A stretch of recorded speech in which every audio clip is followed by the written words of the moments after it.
Prandaj edhe dietarët e kanë përmendur se besimtari i ngjan një shpendi në udhimin e tij drejt Zotit.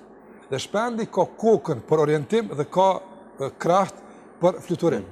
Andaj thonë koka është dashuria ndaj Allahut. Ajo të orienton që kjo dashuri tjetë vetëm ka Allahu e kthyer. Ndërsa krahët janë frika dhe shpresa.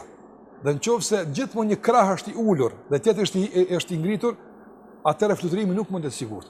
Por menaxhimi i drejtë kur ta ngrash këtë krah dhe kur ta ulësh këtë, dhe të kundërtën të mundson udhim të drejtë.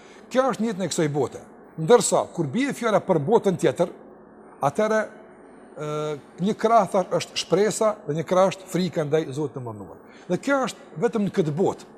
Ndërsa kur përfundon udhëtimi, realisht takohemi me Zotin dhe shpresojmë ta marrim shpërblim dhe të futemi në xhenet, atëherë në xhenet nuk ka frikë më. Do thotë në xhenet nuk ka frikë për Zotin, se s'ka arsye. Nga se Allahu i mënduar kur u premton besimtarëve shpërblimin thotë la khaufun alehim wala hum yahzanun. Për ta nuk ka frikë.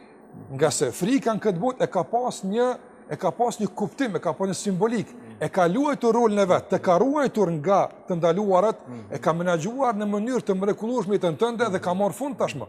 Nuk ka kuptim t'ja kesh frikën Zotit në botën tjetër. Dua të them me këtë se është më rëndësishme ta kuptojmë se Zoti na trajton me dashuri, ai nuk don që ne t'ja kemi frikën. Zoti nuk kërkon nga ne që ne të jetojmë në presion e frikës. Por duke pas parasysh se njeriu është i tillë, ka nevojë pak të drejtohet me frikë, këtu përdoret kjo.